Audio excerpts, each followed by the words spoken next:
labdien! Labdien! Čau, mazpulcēni! Nu, kurš man izstāstīs, ko jūs darat? Mēs darām daudz labus darbus, rakstām projektus, un viens no tiem ir, piemēram, publiskais dārzs. Parādīsiet to visu? Jā! Ejam uz dārziņu? Ejam, aiziet! Rādat, kur tas ir. Kā izrādās, būt par mazpulcēnu ir jautri, stilīgi un interesanti. Tie ir visdažādākie projekti, kuros var iemācīties vai pielietot to, kas sēžot skolas solā reizēm paskrējis garām. Jo te, Staļģenes mazpulkā, viss jau notiek praktiski. Lai to paveiktu, ir vajadzīgs gan fiziskais spēks, gan prāts, zinātkāre, pacietība, pašaizliedzība, māka sarunāties, uzklausīt citu viedokli, aizstāvēt savējo, būt pastāvīgam un uzņemties atbildību. Šos visus projektus mazpulcēni paši ir vienprātīgi izlēmuši īstenot, jo tiem ir kāds noteikts mērķis. Nu kaut vai publisks dārziņš, ko paši mazpulcēni ir iekārtojuši un kopi. Valter, vai tev visi šie augi ir pazīstami? Var iepazīties. Ārstniecības augi tiks novākti, izžāvēti, sapakoti un pārdoti Mārtiņdienas tirdziņā, bet par iegūtajiem līdzekļiem sagādātas vajadzīgās lietas piparkūku cepšanai, lai ar Ziemassvētku dāvanām iepriecinātu tos, kuriem uzmanība un dāvanas ir ļoti nepieciešamas. Staļģenē ir iekārtots un uzturēts arī publisks labirints, ko bērni izveidojuši saviem spēkiem. Un kur tad vēl kalnu velotrase iesācējiem tuvajā mežā? Pamēģināt var visi, kas vēlas. Vienīgi žēl, Valter, ka tev nav līdz ķivere un kalnu velosipēds. Jūs jautāsiet, kurš iedvesmo un uzklausa? Kurš uzslavē un arī pasaka kādu stingrāku vārdu, ja vajag? Tā ir Staļģenes mazpulka dibinātāja un vadītāja jau 25 gadus Anda Skrupska.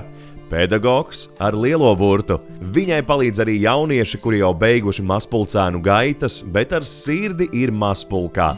Mazpulkā ir saņemti goda nominācijas apbalvojumi 5 sudraba karotītes, kas norāda uz ilgtspējīgu darbību. Šie bērni savu dzimto pagastu, tēvzemi un bērnību mazpulcēnos nekad neaizmirsīs.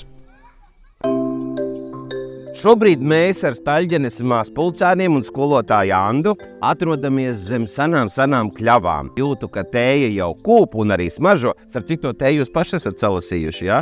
Jā. Anda, es jums jautāšu, jūs esat no pašiem pirmsākumiem mazpulcēnos. Jā. 25 gadi šogad. Kā tas viss sākās? Sākās tā, kad es neesmu Staļģenes cilvēks, es atnācu no Stabaragušajien, un tajā laikā aizkrauklas pusē bija gandrīz katrā skolā mazpulks. Un šeit visā lielajā Jelgavas novadā bija tikai Ozolniekos, un tad es zināju, ka tā ir tāda interesanta organizācija, kur bērni var darboties brīvajā laikā, sevi attīstīt. Pieņēmām lēmumu ar pagastu pārvaldes vadītāju, kad dibināsim šeit mazpulku. Pirmie bija tikai 5 mazpulcēni. Es zinu, man jau meitenes un zēni stāstīja, ka jums ir arī tādi pretim nākoši apkārtējie cilvēki, kas ļoti palīdz it visā, gan trasi uztaisīt, gan palīdzēja pie labirinta veidošanas un tā tālāk un tā joprojām. Jā, mums ļoti liels atbalsts ir pagasta pārvalde, Jelgavas novada arī izglītības pārvalde, un vislielākais atbalsts mazpulcēniem ir no vecākiem. Kas man pastāstīs par skolotāju Andu? Viņa tāda stingra? Nē, kādu vajag? Tā piecērt kāju, jā? Viņa pasaka galavārdu. Jā? Jā, pa nagiem arī uzšauja kādreiz? Vai skolotāji izdomā, ko jūs konkrēti darīsiet, vai jūs nākat ar savām idejām? Par projektiem pašā visu paši nāk ar savām idejām, skolotāji piepalīdz, bet nodarbībā skolotājai, protams, ir tāds idejas. Es arī neesmu šoreiz ar tukšām rokām nācis. Kurš tad godīgajās rokās ņems? Lūdzu. Tad tā tēja ir gatava. Kas to plātsmaizi cepa?